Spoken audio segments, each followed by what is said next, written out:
Terrence, any chance for kids to become UFC champions? No, Why not? they don't pay you enough.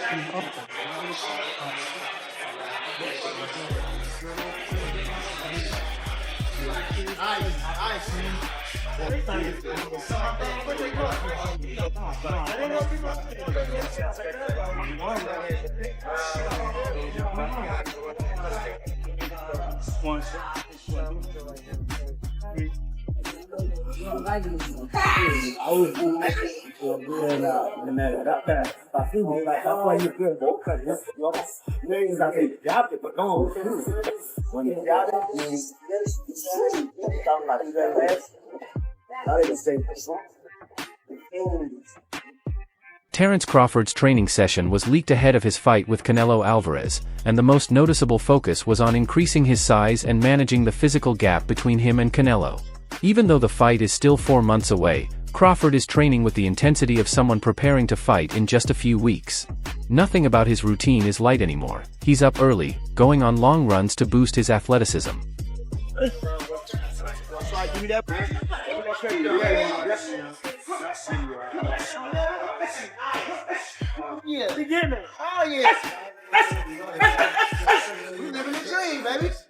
He then returns for breakfast and spends the rest of the day boxing, sparring, and weightlifting, with breaks in between.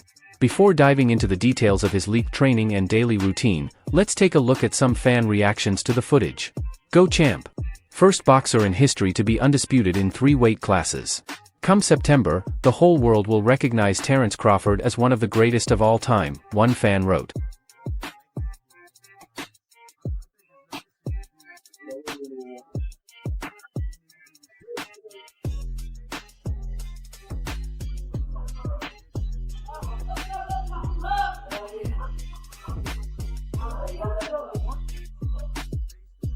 Another fan, clearly supporting Canelo Alvarez, tried to downplay Crawford's efforts by writing, "It doesn't matter how much weight you gain, Canelo Alvarez will mess you up. He's not Madrimov, and this isn't your weight class. If you want to be remembered as something, you've got to let go of the fight and save yourself the embarrassment." November 20.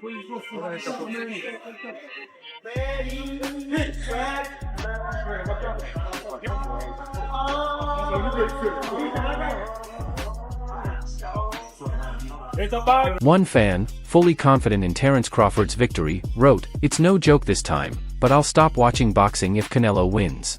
There's no way he wins with that performance against William Skull. The man can't cut off the ring anymore, he's so slow and unaggressive. And y'all think he'll knock Crawford out? You'll find out who Crawford really is on fight night." Another Crawford supporter added, "Y'all called the Spence fight a 50-50 fight, he won, and then suddenly everyone remembered Spence had an accident and was damaged.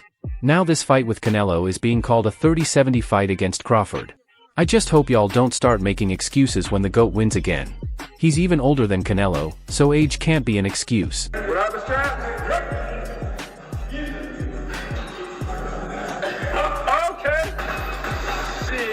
Lastly, a hardcore Crawford critic commented, "Weight classes exist for a reason, and if you refuse to learn, you end up as the victim of the knockout of the year.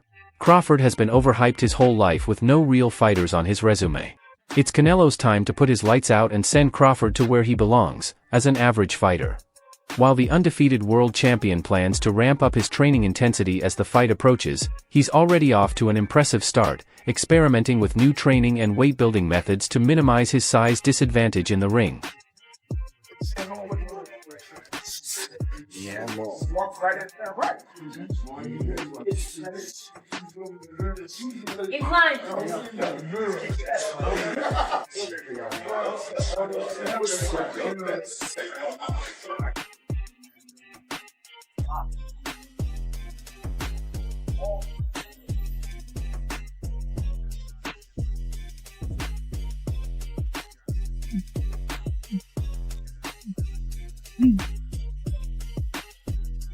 Crawford's approach to training for his fight against Canelo Alvarez combines intense physical preparation with a strong mental focus, setting him apart in the boxing world. His current training routine is a well-rounded mix aimed at sharpening his boxing skills, maintaining peak condition, increasing punch power, and gaining the necessary weight to face Canelo. A typical day in his camp includes circuit training with weights, strength, and conditioning workouts to boost speed and agility, core exercises where McIntyre bounces a heavy medicine ball off his stomach during crunches, as well as mountain runs and swimming.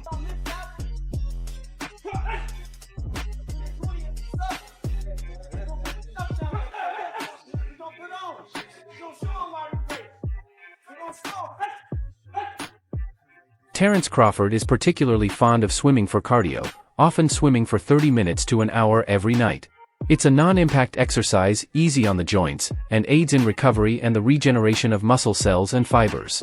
Since it doesn't come naturally to him, he has to work harder, but it offers a different kind of cardio benefit compared to running. After swimming, he shifts to boxing training, where he consistently works to refine both his offensive and defensive techniques. This is especially evident during pad work. One of the key things that sets him apart is his ability to effortlessly switch between two stances during a fight.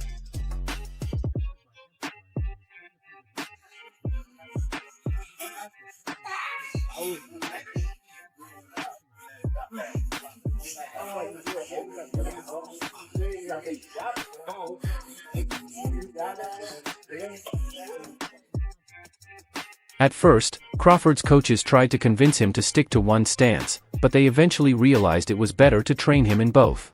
To this day, you can still see him practicing that way.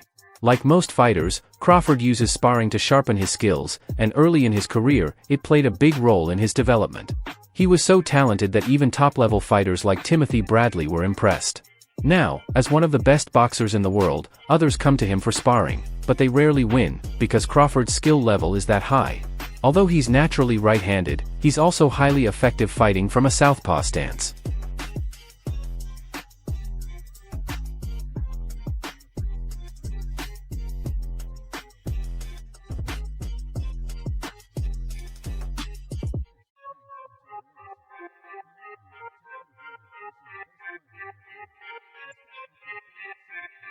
When Crawford spars with other boxers, he often relies on his world-class left hand.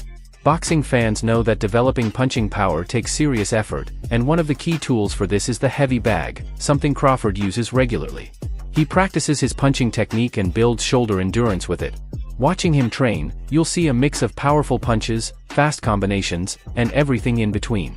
To maximize his training, Crawford varies the rhythm of his punches, sometimes hitting the bag lightly and other times with full force.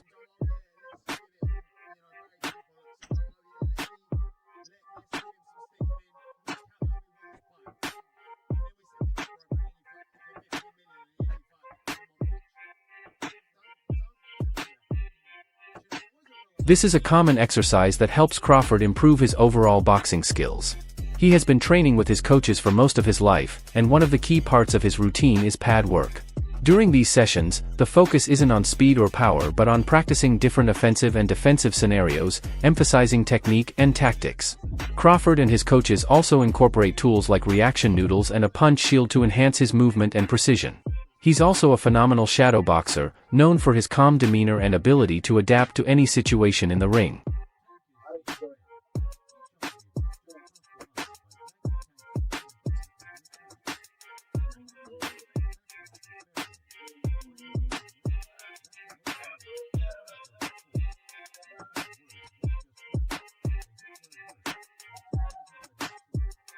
He's skilled at throwing both offensive and defensive punches, making it look effortless. But that's not all. Crawford is also incredibly mentally tough. He often trains in difficult conditions to push himself further. Outside of that, he shadowboxes with light 2 kg dumbbells to build strength while maintaining speed and fluidity, allowing him to hit hard and stay quick on his feet. Always looking to sharpen his accuracy and timing, Crawford uses a double-end bag during training. This tool helps him refine his footwork and head movement, both essential skills in the boxing ring.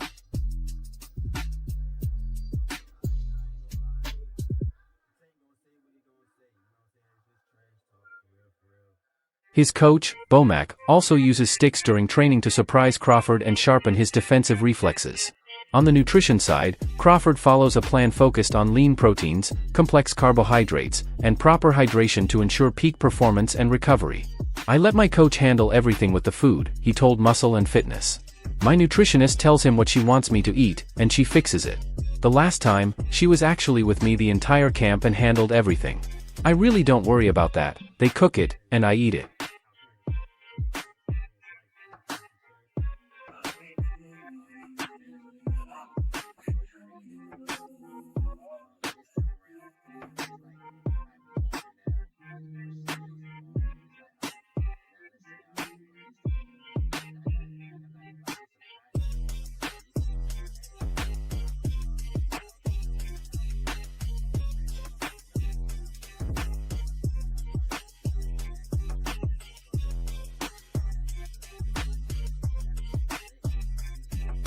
Terence Crawford's camp believes his secret weapon poses a unique challenge for Canelo Alvarez as the two prepare for their high-stakes showdown.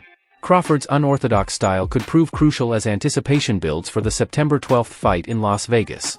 His inner circle believes the undefeated fighter presents a type of challenge Canelo has never faced in his long and decorated career.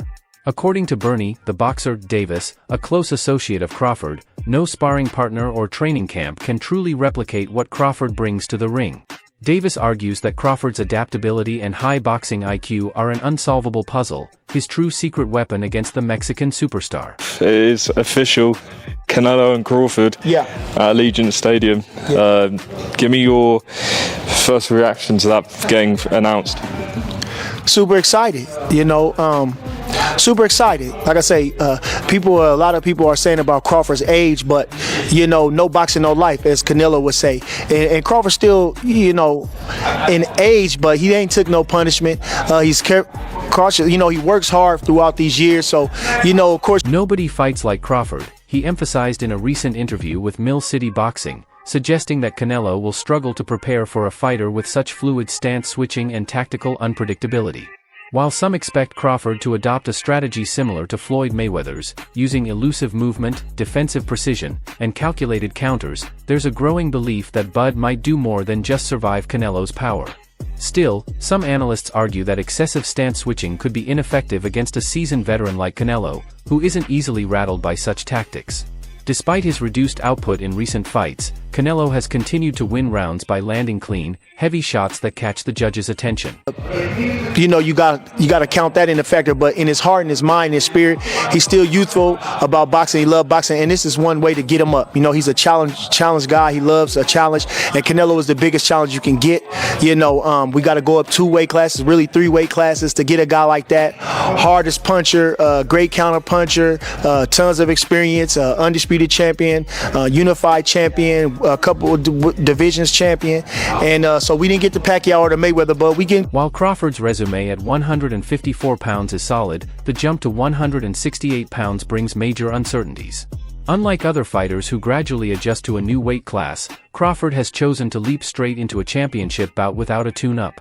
Meanwhile, Canelo's most recent opponent, William Skull, was bigger, younger, and arguably more explosive, yet Canelo handled him with relative ease, controlling the pace and neutralizing his offense. According to Davis, that performance proves Canelo's timing and experience are still sharp. He looks sharp. The man lives in the gym. His skills are still elite. The one thing about Crawford is he got guts. Them bums ain't have no guts. Them bums didn't want to win. Crawford want to win. That's it. It ain't about no belt. It ain't about nothing. You didn't sign the contract. We want to win, and he want to be the best, and he is the best. So that's what's going to be the difference. Crawford got guts. He got a fighting spirit. So when you see Crawford, he going to go in there and get busy with Canelo. Don't you even doubt that. You understand? You ain't never seen Crawford stay on the back foot in no fight in his life.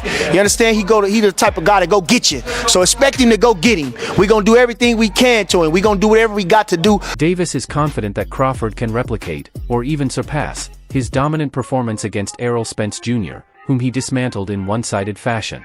Crawford is going to make Canelo look like sludge, Davis predicted, arguing that the Mexican champion won't be able to find sparring partners who can truly mimic Crawford's style. Ultimately, this fight is more than just a stylistic clash. It's a litmus test for Crawford's greatness across weight classes and a crucial opportunity for Canelo to silence critics who believe his prime has passed. While Davis and Team Crawford are full of confidence, the physical demands of moving up and Canelo's deep experience remain significant threats. One thing you can expect is Crawford is going to step to him, because you can't beat Canelo going on the back foot forever. You got to go get him. You got to do something, and he better know Crawford is coming. And when he gets on the inside with Canelo, do you feel he's got the power to hurt and stop him? Definitely got the power, and he got the speed to counter punch, to his defense, to catch punches, to counter punches, and to let his hands go. Crawford got the speed and to Former WBA and lineal featherweight champion Barry McGuigan has laid out a blueprint for how Crawford can defeat Alvarez in their upcoming generational clash. Speaking to Betway, McGuigan said, "I think Crawford needs to go back to his old self, being a good puncher with sharp timing. He's an old-school fighter in the Sugar Ray Robinson mold, where everything comes down to precise timing. He makes you miss by just a fraction, then steps in with a counter. However, for this fight, McGuigan believes Crawford will need to neutralize Canelo's power early by drifting in and out of range and avoiding staying planted too long. Referring to Canelo's last fight, he said it was a snooze fest as William Skull refused to engage, something McGuigan doesn't expect from Crawford, who takes pride in being a puncher. To tighten up and get out of there. Man, Crawford gonna beat the daylights. Man, Crawford gonna beat him, man. I'm telling you. Crawford gonna beat him. And Canelo ain't no slouch, I'm just saying, but when you get Crawford in there, he just gonna go up another notch, you know? The last guy we fought didn't want to fight. Canelo gonna bring the fight. He gonna do something. And every mistake he make, we gonna capitalize on it. And just lastly, obviously you would have seen people saying that the size and all this, but then other people were saying, well, I mean, look to the face-off, the size isn't... He added that Crawford prides himself on exchanging punches, but he won't do that with Canelo early in the fight. Instead, he'll be as evasive and elusive as possible, because if he's not, he could get pulled into a trench war, a strategy that wouldn't be effective. When you realize Canelo is losing his power, that's when you step on the gas and start exchanging, McGuigan said. He also suggested that Crawford should look to walk Alvarez into his shots as the fight progresses. Still, McGuigan acknowledged that both Canelo Alvarez and Terence Crawford are exceptional boxers, set to collide in one of the most financially significant bouts in boxing history, a super fight backed by Saudi Arabia's Turki Al-Sheikh. Beating up big dudes all my... Because they underestimate your blood. It's just, even if they didn't, I'm going to beat you up. You know, I can fight. Right. You know, so if you watch, like, all these dudes bigger than me. Yeah. You know, like, I don't care, but I'm going to find a way to win, no matter what. In September, are you going to pull this? I shook up the world. I told you. I told you. I told you. I told you. The total purse for the fight is a staggering $200 million, with Alvarez reportedly guaranteed $150 million and Crawford receiving $50 million. This monumental payday highlights the growing influence of Saudi investment in global boxing. Scheduled for September 12th at Allegiant Stadium in Las Vegas, a venue that can host over 60,000 spectators, the event brings together two of boxing's biggest stars. It also reflects how Riyadh Season and Saudi Arabia's General Entertainment Authority, led by Al-Sheikh, are transforming the financial landscape of elite-level boxing. According to reports, Alvarez's $150 million guarantee could make him the highest-paid boxer in a single fight, surpassing even the record paydays once linked to Floyd Mayweather Jr. I told you! Definitely. That's definitely going to be, you know what I mean, one of the moments, you know. I need the doubters to fuel me. What you think he'd do if he go up 2 more weight classes? I need that, you know, because that's going to make me more focused and turn into a different animal. So I need the people to say, I can't do this, or I'm not. With Alvarez reportedly signing a 4-fight deal under the Riyadh Season banner, his earnings could place him among the richest athletes in the world. According to TalkSport, if everything goes according to plan, he could become the first boxer to reach a net worth of $1 billion by 2026. But the stakes go far beyond finances. Crawford is moving up 2 weight classes to challenge Alvarez at super middleweight, where Alvarez currently holds the WBA, WBC, and WBO titles. Already an undisputed champion in 2 divisions, Crawford is chasing history. No male boxer has ever held undisputed titles in 3 different weight classes. And that's all for now. For the best updates on boxing news, moments, events, and action, stay connected by subscribing to our YouTube channel. Don't forget to turn on notifications so you never miss out on quality content like this. Until next time, peace.